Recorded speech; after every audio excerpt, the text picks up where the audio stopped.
GM or Monday on Pi Day, March 14th, 2022. That's Lou and Tyler. We are in the Lucky Trader Lounge, and today we're going to talk about the week in NFTs, but I feel like we can't not talk about this past weekend and some of the biggest news we've probably ever had in NFT world. It's in the description. It was in the name of the stream itself, which Yuga Labs. They went through and there was a lot. We talked about a little on Thursday. I think there was people saying that they thought maybe Meebits were getting bought out by Yuga Labs. People weren't believing it. It was this rumor that we didn't really think could possibly be true. And then it was confirmed late on Friday. So what was your initial take from that, Tyler? So I was in the camp that I didn't believe it either. I was definitely, I'm not going to believe this thing till I see it. And then I was shocked. But I mean, this is the single biggest piece of NFT news, I think, in history, really. You know, we have the founders behind the biggest product of 2021 that's onboarded the whole new class of NFT collectors and traders, buying out the team that started, you know, the whole PFP movement in Larva Labs. So it's hard to say too much about how big of a deal this is. Yeah, it was the type of thing where people still didn't even know what the actual deal was when the rumors were out there. We saw people buying up Meebits. I know when I saw it around 4, that might have been on Thursday even, when it was just a rumor and people talking about it, but there were people sweeping it, and it was almost like there has to be some sort of inside news here, or it's just people might as well try to buy it while it was that low, buy into that news. But then you saw people like Farouk were tweeting about it. Trapo Farmer was tweeting about it, and some of these bigger influencers in the space were tweeting about it, which in my mind meant even if it wasn't true, that the buy pressure could still be there, that it would be worth trying to trade it. So I guess as far as this goes, let me bring this in. Basically, Yuga Labs confirmed that it's true, and they're going to be acquiring the CryptoPunks and Meebits collections. And so Meebits pumped initially, and when this was confirmed, they continued. They got over the 6 ETH floor. They're back down into the 4s now. And then Punks, I think we both kind of thought it was bad for Punks immediately, and they started pumping a little as well. So what do you think of the price action of CryptoPunks and Meebits? Is it what you were expecting? Do you think it'll stay as it is? I didn't know what to expect, and I think that's pretty similar as to how the market was feeling. I think that's evidenced in some of the round trip price action that we've seen. So Punks I think they ran close to 80, like 78. I think at one point now they're back right at the 70 ETH mark. Originally I thought, this is going to be bad. They're potentially they're no longer the number one PFP project. And I think a lot of Punk owners have dumped on that sentiment. They also, they didn't want to be acquired by Yuga, so there's some sell pressure coming from that. But I think Punk 6529 did a really eloquent thread on all this, and he basically said on Friday morning, Punks they had the province, they had this whole narrative, everything. And then on Friday afternoon, it was the same narrative, but now the Punk owners have the IP rights, so it can only be essentially a positive thing. So I think a lot of the sharper folks, Punk owners, think this is net good long term, and a lot think that this will be for Punks. Yeah. Yes, that this will propel them forward well into the near future. Yeah, because I think the way that I took it was this pretty much it still locks in apes over Punks, though. Would you agree with that? I do, and I said this on Twitter. I think apes are now the alpha dog. I mean, the Yuga Labs came in, they started a project at 0.08 mint. Within 9 months, it was successful enough that they're able to acquire the number one project, and that makes them the number one. Yeah. Yeah, and then the way I was sort of looking at it, I think now the mutants are still going to be under punks, in my opinion, but they already were well ahead of Meebits, so I don't think that changes things. I think where it gets a little more interesting is when you start talking about the kennel dogs, which currently are almost now at this point almost 2 times the floor of Meebits.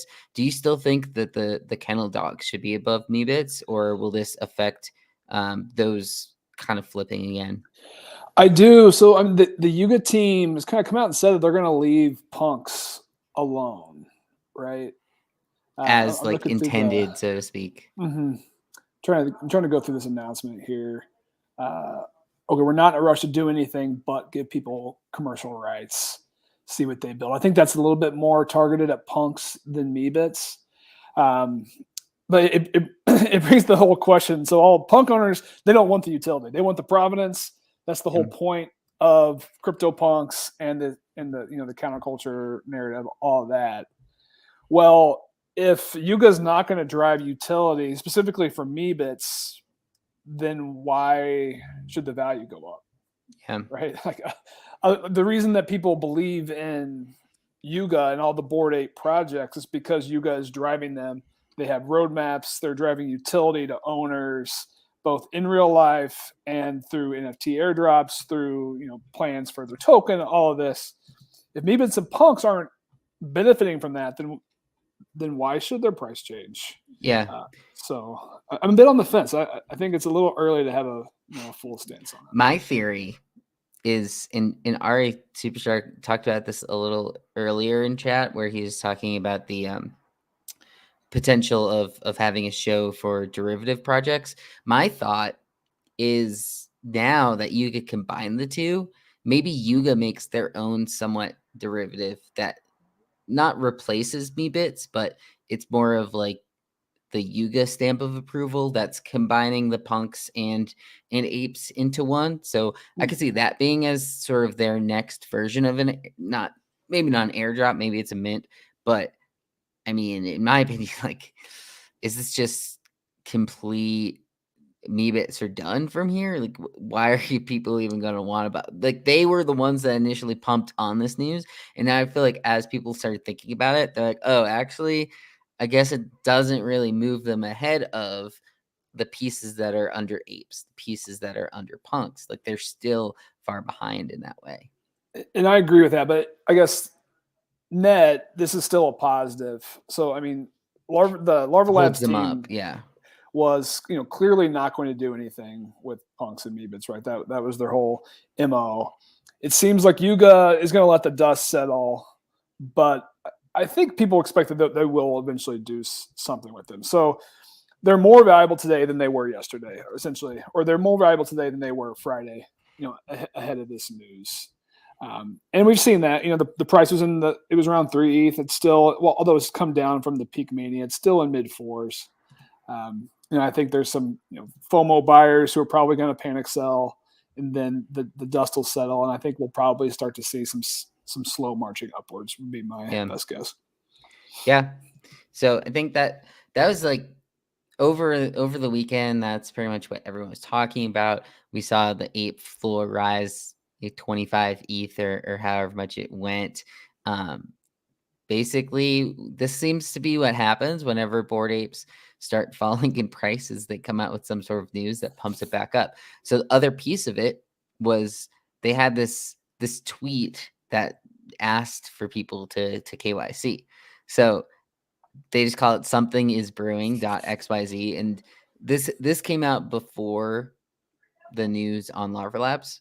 So what's sort of your take? Because there is always going to be something coming up with Bored Apes in the near future, and people talk about, oh, well, you probably would have had to KYC at some point. Do you like how they came about doing this without really giving much background as to why people needed to give all of this sort of information, driving license and things like that? No, I think they definitely went about the wrong way, and they essentially are asking for KYC via a FOMO tweet, where they just say very little about it. The tweet literally says "fuck it" again. They have a website, and then they tell you what it's not. Well, they tell you it's the first phase of something with Animoca that they're building. They say It's not the P2E game, and it's got nothing to do with the token. So they don't tell you what it is, and then they ask you for all these personal details, which is one of the first major brands, teams to ask for much KYC information, at least for ETH projects. So it definitely caused a bit of an uproar, a huge, privacy debate. The whole ethos of Web3 and crypto, it kind of came into question. I think that's been settled a bit. And I imagine that the signups have probably been steadily increasing, especially since the news, but definitely could have been done a little bit cleaner. Yeah. I haven't done it yet, but I'm not sure if I'm going to or not. Like I probably eventually will. I wasn't sure if there's a time on it. 2 weeks. But I also was gone for the weekend, so I wasn't trying to rush it either. I thought maybe over the weekend we'd get more news, and yeah, I figured it wasn't something that I needed to do right away. I'm assuming they don't give preference to people that did it within the first couple hours or whatever. So I was of the mindset of wait a little, kind of like airdrop stuff, like the just this SOS thing is dropping, and just try to get a little more information on it before actually completing it. I think if I was an ape holder when this popped up, I would do it. I think being a non-holder is the reason I'm a little less interested in doing it immediately, because I would assume no matter what it is, they would benefit the current holders before me. So I'm not sure. I believe you did it, right? I did. I heard that the website was lagging. I fully planned to do it. So it's interesting to hear your take there. I think my interpretation. So there was the video with one of the founders, the CEO, I think, from a month ago, and she kind of hinted at the plans they have to onboard a lot more folks into the project and ecosystem at a lower entry. I think this is the first step of that. So I actually think this launch is much more for non-ape owners than it is for others. Yeah. And they basically have come out and said that for those who are even hold apes, you don't need to open it with your ape wallet. So you can create a fresh wallet, sign up with that. If you want to maintain at least some privacy from where your core NFT holdings are, you can KYC a fresh wallet. Yeah. So they've at least come out and stated that. Generally, I think it's conceptually it's okay to KYC. Certainly it depends on the team and the project, and of course not everyone wants to do it. But it's a personal decision. But for me, I'm certainly okay with it with Yuga. And the bottom line is I want to participate in the Yuga ecosystem, and I think this is going to be a big opportunity. Yeah. Yeah, and one more thing before we sort of transition this, but it's always kind of been not. I'm not sure the right word to describe it, but I feel like the reason why the kennel dogs have been as low as they have comparatively is because they're not actually an ape.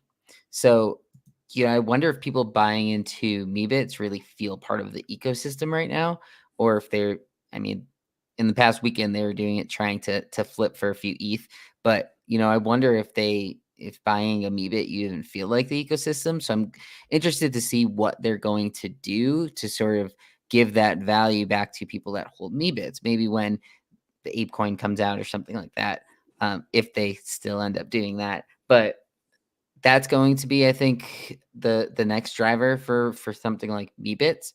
But yeah, I think it's something Yuga related, and they're doing this connecting right after the Punks announcement. So I think if there were ever a time to be pretty bullish on them and the team, like it's probably now. So it's probably a good time for them to be doing something like this, even if it is somewhat secretive, at least for now. So yeah, let's talk about now that people have these IP rights. We saw G Money.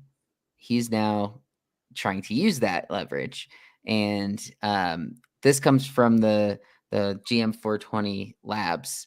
And he's saying if you own one of the GM 420 tokens, and there's only 420 of those tokens, so it's a small list, but you have a free claim to get into one of these drops now. And what's your thought on this G Money stuff? It's amazing how quickly he rolled this out. It's like he was ready for it. He was very ready for this, and I mean, he is one of the leading marketers and innovators in this space. So I don't think it's too surprising. Mhm. Definitely raises the question: did he have maybe some inside info? I mean, he was clearly ready. I was going back through the GM420 Twitter, and like they've had this announcement with the picture of the partner here, essentially blacked out on their Twitter for a few weeks now. So it's definitely been in the works.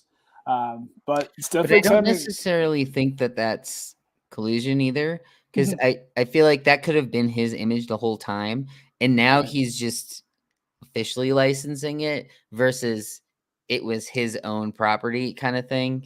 Maybe he's just leveraging the wording now.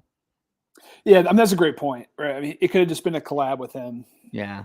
A week ago, and now it's got more of a licensing component. And I still don't exactly know what that sentence means. First game to be licensed by a punk, but essentially, it is a brick breaker type game. I think most folks are familiar with that. It looks like there's 2,500 generative levels, so that's what the NFTs will actually be.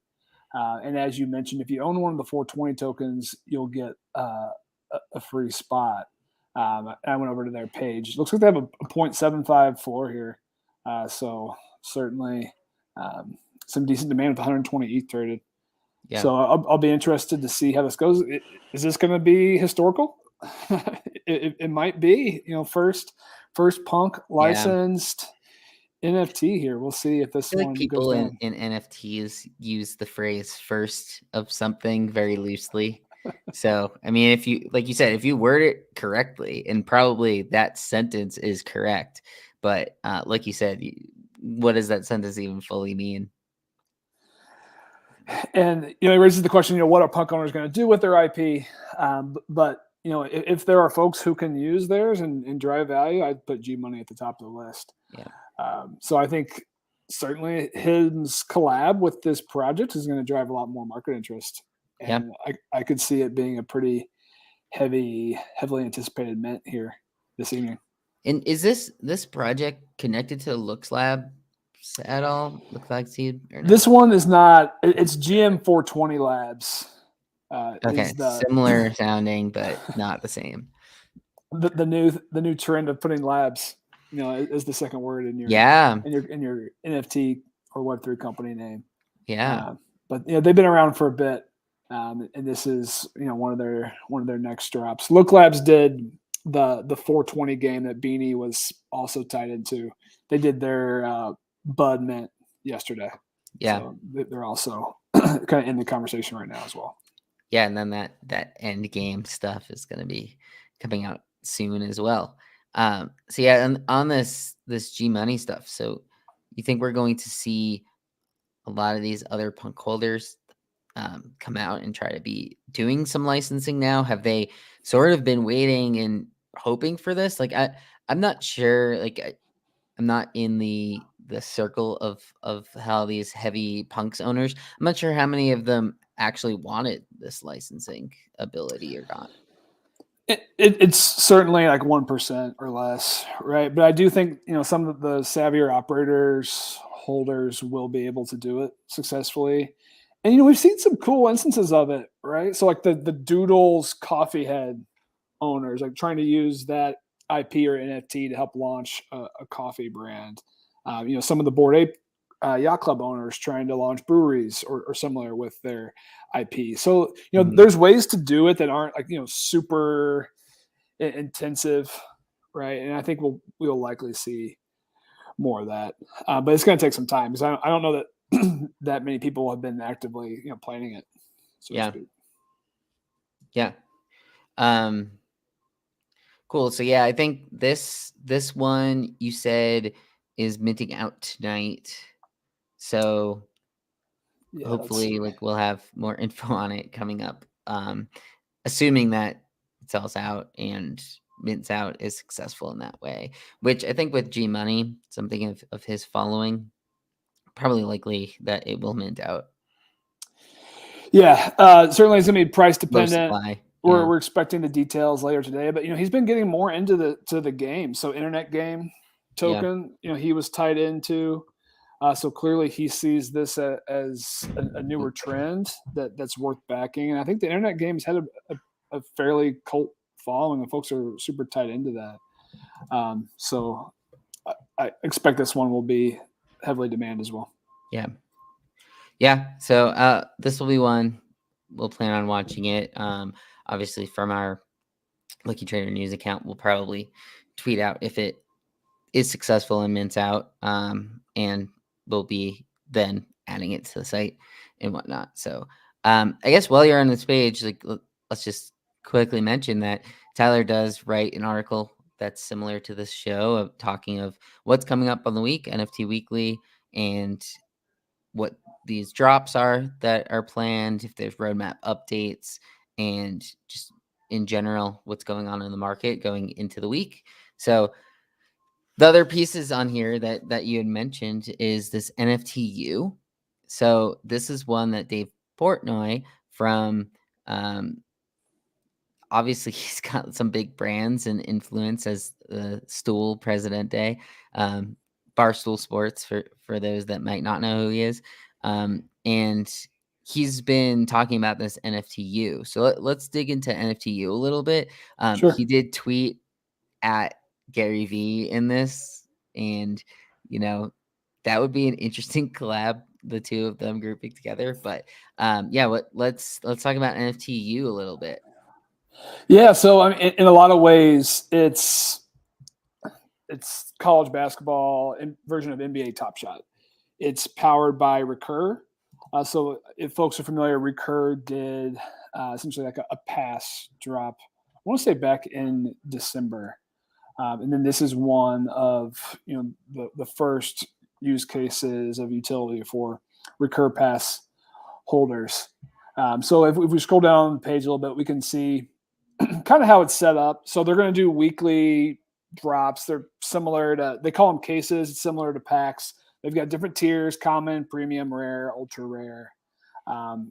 Similar to Top Shot, they've got challenges that you can complete to essentially level up, earn rewards, all of that. And then they'll have a marketplace. I don't believe the marketplace is open just yet. That's where you'll be able to trade the highlights or the NFTs themselves. So we see a little bit. They had a pre-sale today that was just for the Recur Pass holders. The premium case at $24.99 and common case for $9.99, and those sold out around 4,000 or so, 3,000 or 4,000 in just a matter of minutes. So pretty strong launch here today.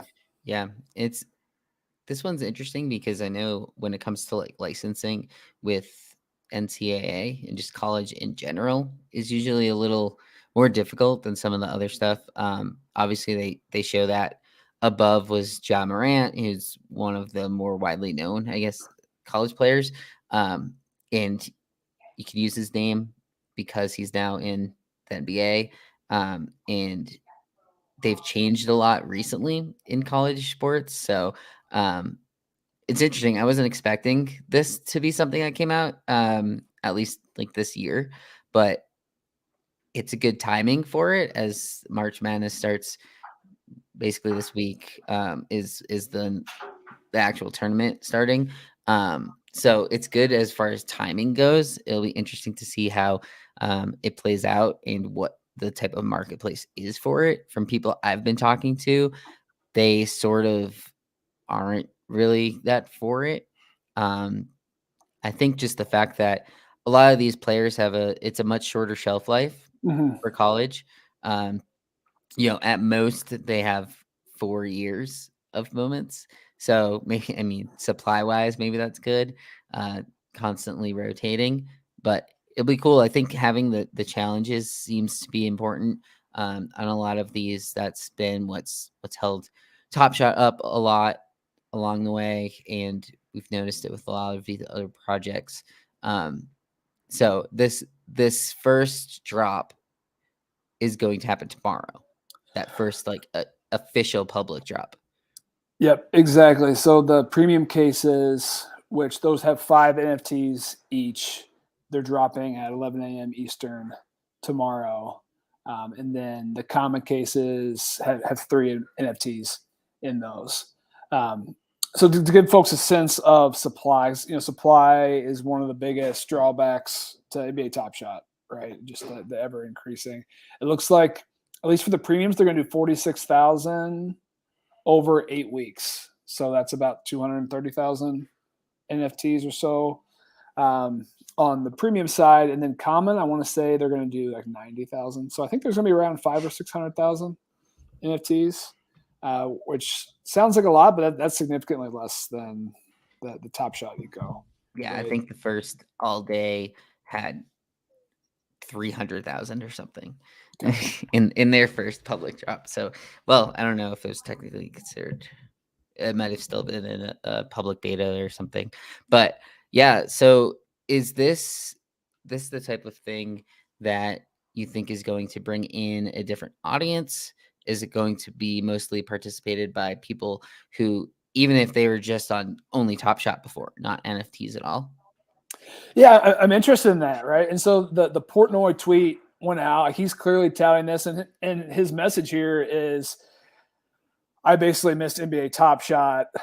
I love college. I want to get in on this version. I could certainly see that narrative playing out with a lot of other folks, right? I think even folks who've been loosely following the NFT space are aware of NBA Top Shot and, of course, the price arc that it had. And I think a lot of folks want to be early to whatever new ecosystems, especially in the sports, NFT market are. So, is Portnoy going to be able to drive the Barstool Boys market into this? It's possible. He's got 2.3 million followers. We see NFT influencers with a lot less than that drive a lot of demand.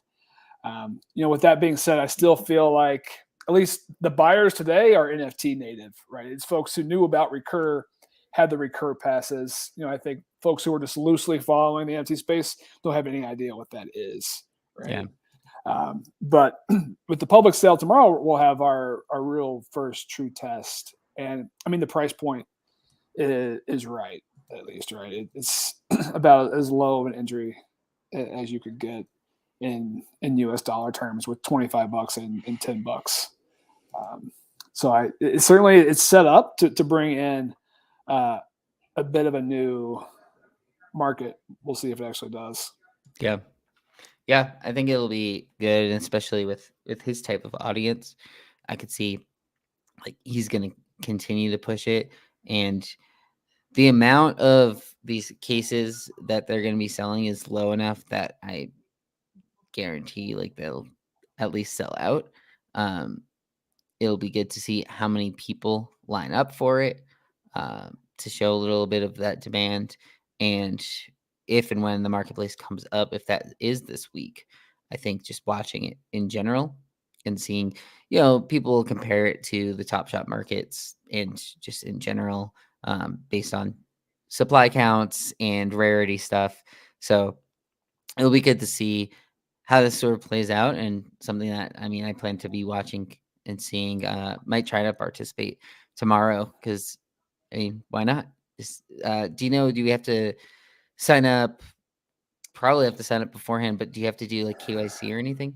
I don't think there's much KYC. You have to create an account. You have to fund. It'll be smoother if you fund your accounts. On the how-to page, they walk everyone through it. So yeah, you need a Recur account to get started. They have a sign-up page. I want to say once your account is set up, you'll just need credit, debit card, or Apple Pay. Or it does support crypto as well. So multiple ways that you can purchase. So it should be a pretty easy sign-up process. They walk you through the case types and the challenges here. So, from everything that I saw an experience today and heard from friends who picked up packs. It was really smooth. For a day one drop, the premium packs sold out almost immediately. I logged in 3 minutes late, had missed that. I was able to snag a couple commons, but was really smooth. No real hiccups. So I think that's always a good sign. Day one, we've seen how these marketplaces can fall down in the early stages. Yeah. So I think this is one that plan on keeping my eye on and sort of watching. We haven't really seen much competition against Top Shot. Obviously, this is a little different where it's not, kind of a different sport, I guess. Not like, so they are able to use the names on there. A lot less recognizable names too. I think that's going to change things a little bit.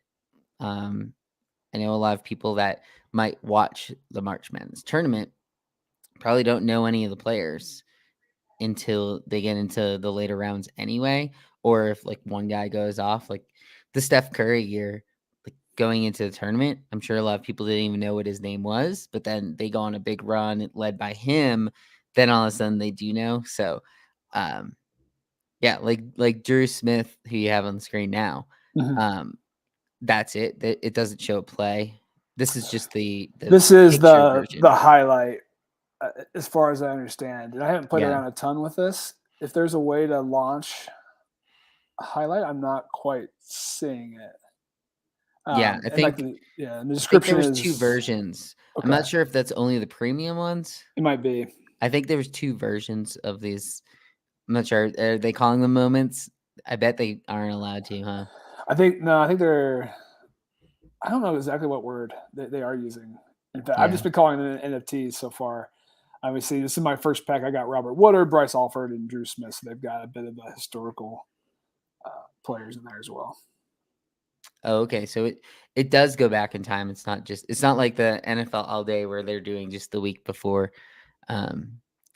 Okay, so does it say like what year and stuff? Yeah. So this is from 2016. Yeah. So I think that's cool. It's a little bit of nostalgia for folks who are more diehard fans and who do know a lot of the college players. So a little bit of a shout out to them. And I think the good news, just anecdotally from folks who did get packs today, most of them knew most of their players. Yeah. So that's always a positive. Yeah. Cool. And then did you want to open one of those packs? Let's do it. Maybe we'll be lucky. This is my first live pack open, so this is my second common case. Yeah. Let's open it up. The site's moving pretty smoothly, it seems. Yeah, I was definitely impressed with it. Oh, wow. Does it have music on your end? Were you able to hear the sound? I don't. But do they have it? Yeah, like it wasn't a song, but it was more of just like gears mechanical moving. Noise gears. All right, so it looks like Lou Dort. These are all Mitchell. Current NBA players. Yeah. I think Davian Mitchell is a rookie this year. Terrence Mann and Lou Dort. Lou Dort from the OKC Thunder. One of my favorite Top Shot moments. I've got his 4 badge. So see, I think this is a solid pack because all 3 names are current NBA players. So that's kind of what you need is either like current NBA players or a guy who like is memorable name wise from college, whether or not he's like currently playing in the NBA. And depending on how far back it goes, if it goes back into like the 90s or something too, and you get someone who might be retired, that'd be cool. But wow. So this is a cool pack. It is, yeah. Still no luck in the serial lotto. Still all commons. Yeah, but they're only out of 665. Yeah. 52, 86. So still a lot of the all day packs, the commons were out of like 10, 12,000. So it's still relatively low count, higher count than the Series 1 NBA Top Shot stuff. But out of 5, 6K, I think that's still decent. And this was what, a $9 pack? Yeah, $9.99. Yeah, so I would assume that these are plus EV that you're going to get more than $3 for these just because of the low count, and it's the first of their kind and sort of all recognizable names at least. So I like this pack. Yeah, I think so too. So we'll definitely be watching this one. They're going to keep rolling out the packs every week, and like to your initial point, that they timed it really well with March Madness. Yeah, cool. And then let's switch over to some other sort of upcoming drops this week. I want to talk about this Muri one. I'm not sure if I'm pronouncing it right. Muri. This one should be finishing up today, assuming that it were to sell out. But they had a Dutch auction starting at 0.3 ETH. That what time does that start? That starts in about an hour and a half from now. At that's 3 p.m. Eastern time, 12 p.m. Pacific today. And then they already had some from the allow list, right? Or So yesterday was the public Dutch 2000. It went out right on the gun in seconds, sold out. oh, I'm watching.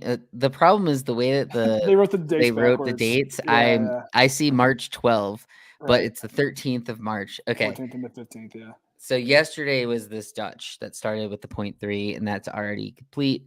So now 50% of the Dutch will be public today. That one is 0.15. Yep. Okay. And that's going to be 5,000 NFTs. So there will be about 30% left for the public tomorrow, which is going to be back at the Dutch auction price. So I think it's similar to that Serial Club kind of 3-stage mint process. Like every other time we've seen this style, it hasn't gone that well. So bad precedent, but it's a small sample size, of course.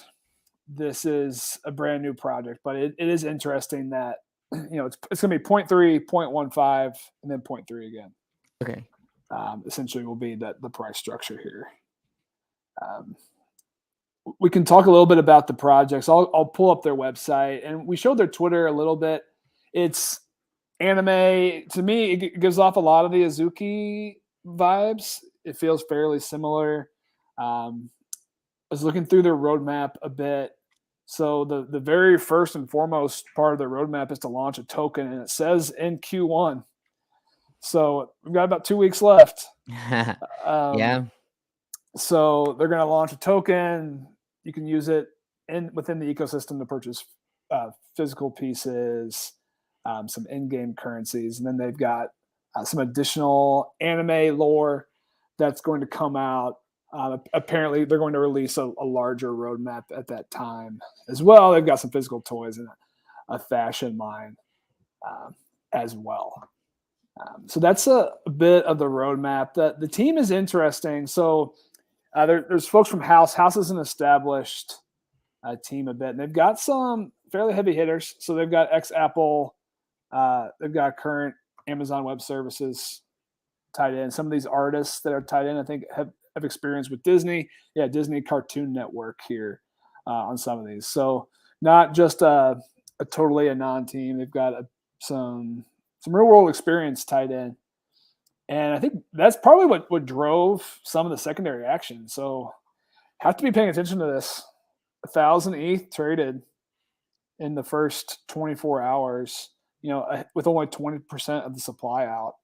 The floor was in the mid 0.6s right off the gun there. It's since retraced a bit. So the real test is going to be when this next 5K supply comes into the market. Yeah, so this one I'm definitely interested in watching. And your house had their house phases. Is that what it was called? Am I saying it right? Maybe I'm not super. I forget what the previous one that was from House was, but yeah, I think this is an interesting one to me. Seems like it has a decent amount of buzz around it. Other people, because that usually when we talk about this Monday show, I talk to a few different people and try to see like what they're interested in or like what they're planning on watching for this week. Mm-hmm. And this is one that's come up in a couple different conversations. So I think it has a decent amount of people talking about it. And obviously the way that the Dutch auction went down and it's above that price, I think it's the type of thing that people are going to want to go and try to get, especially at that 0.15 price. Yeah, I mean the demand is there. I think we have to expect that the price is going to drop today here, right? Once They're going to that come together we're a gonna little have bit. 5,000 new owners whose cost basis is 0.15. Yeah. But even with that, like I would think it's still greater than 0.15. Absolutely. So I At think least the in test rate. will be will maintain that 0.3 floor because that's what's going to be key to selling out, tomorrow's remaining public sale. Yeah. I imagine it will be. But it's the anime meta. I mean, it tanked, right? Like It came and went. Asunas are dead. They're at 0.24 down like 90% for a lot of secondary buyers. Certainly not for minters. So anyone who minted is doing okay, or they're up still. Yeah. On Asunas. It's going to be similar to this, right? I mean, I think what's This at least interesting. isn't like a 3 ETH floor like Yeah, Asuna was getting to. it's definitely a lower entry. I think we might have chatted about this, but 0.3 ETH seems to be the new price target that's high enough that it's the team is raising a decent chunk of ETH, but it's not too high that it's going to attract all the FUD or like NFT ethics threads. Yeah. Any of that. So this seems to be the new sweet spot that people are happy to pay and not complain about too much. And it's a price that can still run, and the downside risk isn't that bad. Like at 0.3, you can still be like, oh, I'm hoping this gets up to 1 ETH. Versus at 3, are you really expecting it to get to 10? I think you're kind of expecting it to go to like 5 or something. I mean, we even saw it with like the brokers last week. We were talking about them on Thursday. They were over a 4 ETH floor. They're now back under 3 ETH floor. Mm-hmm. So just at the different price levels, I think people who, I don't want to say you want to panic and sell, but to so-called panic and sell at 3 ETH is a little more likely than selling at 0.3 in that first few days that you're holding it. Yeah, what's funny about that number of 0.3 is that 0.3 to 0.4 used to be my primary entry range that I would look to get in on projects, because especially when ETH gas was bad, if it was around 0.1, 0.15, you got into that danger zone where it didn't even make sense to buy or even take offers, because the gas price was 30 to 50% of the NFT price. So of course, gas has since gone down a bit. But it made me kind of look at that 0.3 to 0.4 range, because that's where you can still get some nice 5 to 10x gains if the projects run much at all. So I wonder if that's kind of a part of the driver for this new mint price that we're seeing a lot of these projects come out. Because like Cyberbrokers minted at 0.35, this is going to be 0.3. The GNSS one over the weekend was up there. And it's also, I mean, it for good or bad, it artificially keeps the floor price high in the first few days too, right? Because no one's gonna people aren't coming out and immediately listing at 50% losses, so it's keeping the floors somewhat high. But this is definitely going to be one to watch here in the next 2 days. I think it's going to be one of the bigger market movers. Yeah. So are there others that you're looking for this week in particular? I know you talked about them a little in your article, the Neko Nation, the Skull Tunes, Ramen Shop, Skyverse. Are there any of those that you want to touch on today? We can just briefly touch on a few of them. So Neko Nation I covered because they've got, I wouldn't call it a collab, but Searlight is tied into the project. So the founding team is commissioning 9 one-of-ones for the overall collection, and Searlight is one of those artists. I think he was the first that they announced. It's in their pinned tweet on their Twitter page. Known from Capsule House fame, I guess you could say. For those listening who might not know who Searlight is. Yeah, great clarification. So Searlight, rising star digital artist, is one of ones on Super Rare Command, 100 ETH prices at this point, kind of putting him into the very top tier of digital artists. And he's also one of the primary founders of Capsule House, his Yeah. own 10K PFP collection. Did you ever get into the crypto geishas? The one that you're showing right now looks like one of the original like crypto geishas, the style of it where the face like opens up and there's a sort of like a robot under it. I didn't, but I mean, if this is any indication of the art style that we're going to get, I mean, this is good. This is a great piece here. It's probably more likely the one of ones that you're gonna Right. get, not a floor one. Yeah, of course. So that's why this one came across my radar. Yeah. It's also kind of in that, the Asian meta, anime meta a bit, which again, those trends have kind of came and went a bit.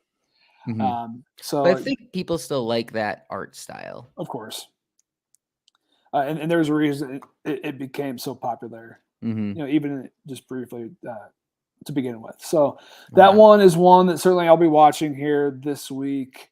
That one launches on Friday.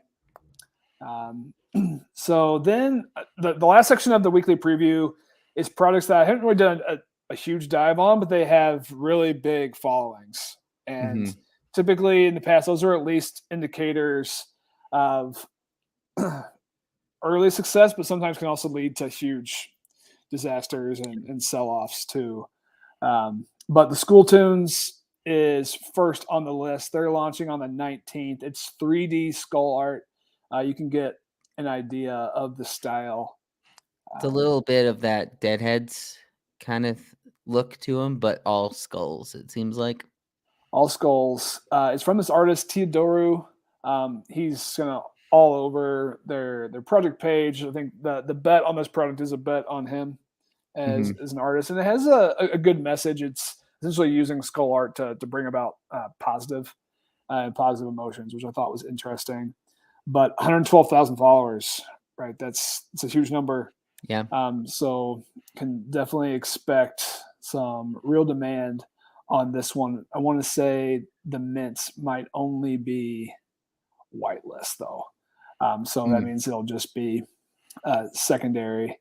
And then we've got Ramen Shop, which I heard about this one. I think just randomly on Twitter in the past few weeks or so. I think the founders were tired of name an animal, do a 10K PFP off of it, and decided to go different and go in the food realm. And so their idea is doing 3D animated ramen bowls. Yeah. And that's what the project is. 4,600 in supply, minting on the 18th. So this Friday. They've certainly hopefully created more successful than the cereal bowls from Cereal Club. Hard to be less successful than them. I think some of the details are still TBD on mint price. We can open up their website. I think what was interesting to me about here you can get a glimpse of the art style. Right, it's got a little bit of cute meta in some of these, like at least in the bowls. The faces on the bowl. Yeah, faces on the bowls. Phase 1 was just about building their community. Phase 2 is about actually kind of getting launched. But then they announce Genesis holders automatically whitelisted for Ramen Shop friends. So they're already alluding to an additional drop, which I don't know if it's good and bad. I see both sides of it, to be launching one product and already hinting at your second. But of course, in this current environment, that's what most early buyers are essentially demanding, is they want to know what comes next. And then they've got plans for a metaverse and some additional utility in the future. So I think this is one that's going to have a lot of eyes on it here this week as well.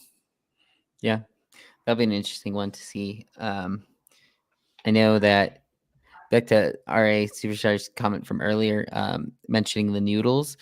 I know that they pumped a little bit after the doodle events that were this past weekend at South by Southwest that included, it was doodle or noodle holders were allowed to do a lot of the stuff. So that's sort of the only other like noodle based NFT that I think has really come out.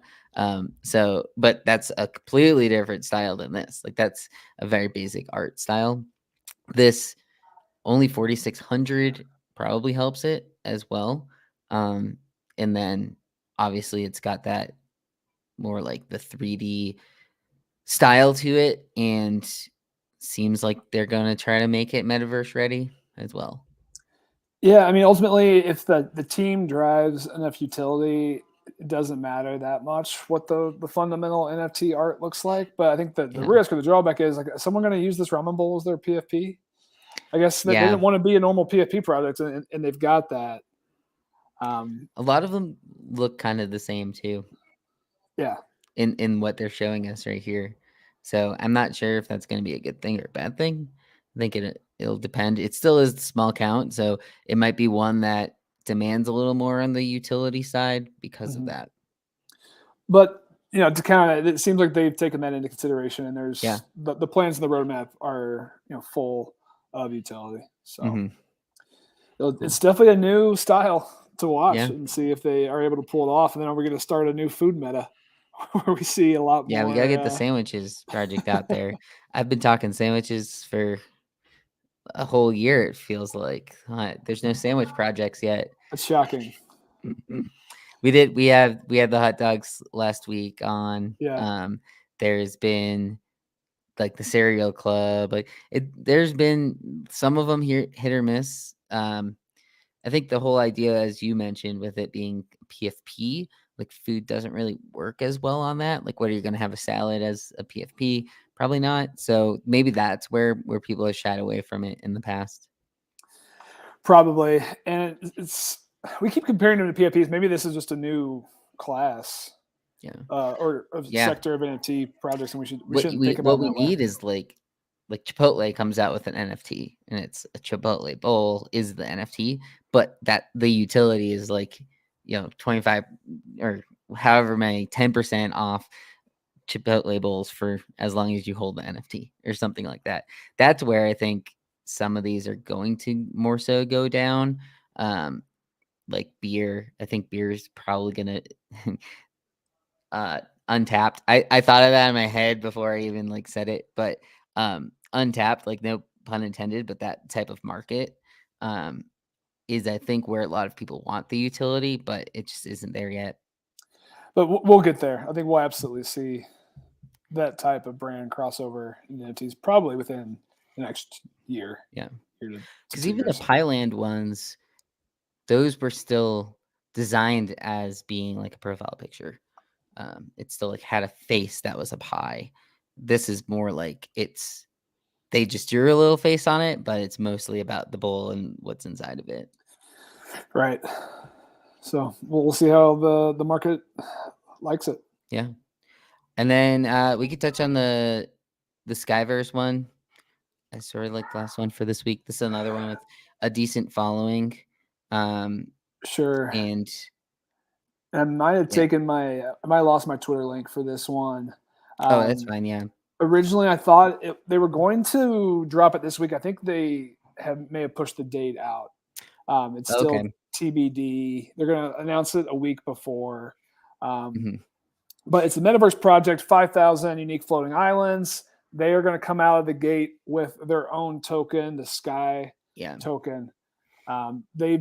You've mentioned this marketing strategy on the show a few times, but they're heavily leveraging partnerships with other, say, Yeah. recent projects that have done well. So for them, Gojira, Sneaky Vampire Syndicate, there's about a dozen.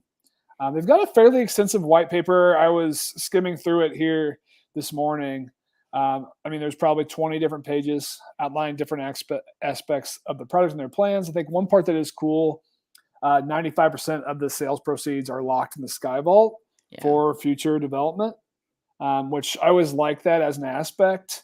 But Starcatchers did similar, right? And they had that huge timeline before any of their founders get paid, and that didn't seem to matter, at least in the short term, for the floor price of that project. So we'll see how much the market actually cares about that or not. But I think this one is going to be pretty heavily demanded. 106,000 followers on Twitter already. It's got the token. It's metaverse. It's got every possible buzzword. And then the mint price is 0.1 ETH.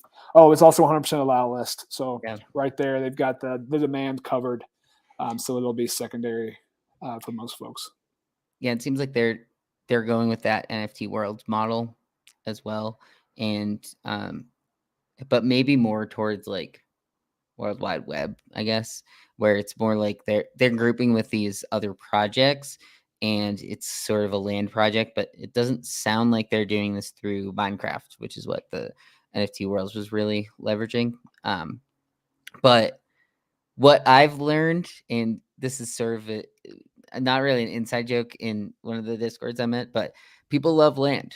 When these projects come out and it's for land, and you have the potential of earning these tokens by having people use your land, these seem to be the projects that have decent success and hold value for a while. So like Treeverse is in that as well. Like it ever since Treeverse got over a 1 ETH floor for their plots, seems like they've just stayed above it. You know, World Wide Web has been up there once they had that initial push. And then it just seems like they're going in that. I don't know if that's considered a meta or just like its own niche, but the sort of land projects seem to do well from what I've seen. Oh, that's a great point. Actually, off the top of my head, I can't think of any metaverse product that has really done poorly. And it could be because our supply of those metaverse products is so limited compared to PFPs. Just less saturated. Off the top of my head, what you just mentioned, right? You mentioned 3. We've got Decentraland, Cryptovoxels, Sandbox. You know, the original 3. I can't even name that many more, right? So there's like only Townstar there's like a dozen of these. Successful. Yeah, when they come out, and there was what was it? There was one project. They were eggs. I forget what the name of the project was, but it was, you basically got a plot of land, but it's represented by an egg. And those ones just went off one day once they like sold out. So it just seems like people have this interest in maybe the passive income side and like renting out your land, like apartments in the metaverse kind of thing, real estate. So I think people are just trying to find that next one. And like you said, I mean, they already have over 100,000 followers and some big name projects. The Gojira, they had that drop this past week as well that was pretty successful, and they seem to have a good following. They have like their alpha channels and stuff, so seems like they have good projects that they've been aligning themselves with. So that's one that, depending on when they decide to drop, maybe they're just waiting to be completely ready in order to announce it and have a specific one. But the 95% of the primary sales being locked, I think, is pretty bullish. That's kind of takes away the whole idea of, are they just going to rug us right away? So pretty good, right. I think. And I think one thing at the highest level, I think we're about to start seeing more launches come, especially if these bull market tailwinds can continue a bit. So like one thing we didn't really close the loop on at the beginning of the show is it was a pretty positive weekend after the Yuga news, right? And market liquidity picked up to about 70 million. It was around 50 million. So we definitely saw an uptick, still not to that $100 million levels, you know, for more pure bull market, but sentiment has started to shift. People are feeling positive. You know, new drops like Muri, I mean, it minted out in seconds at 0.3 ETH. So clearly folks are ready to open up the pocketbooks a bit. I think the founding teams are recognizing that. And a lot who've started to like have TBD dates or have continued to push will probably look to start moving up their launch dates. That's my prediction. Yeah. Cool. Yeah, I think these will be some good ones to just check in on. And, you know, if you haven't yet, the article in full is on our site, Lucky Trader. And as mentioned, this will be pretty much before we have our streams on Mondays. This will come out, the NFT Weekly article from Tyler. So be sure to check that out if you haven't yet. If you want a little more in-depth and specifics or come back to some of this stuff, you can do so right there on our website. So cool. I think this is going to be a little hopefully a little better week. And as you said, maybe we'll start seeing stuff go more towards that bull.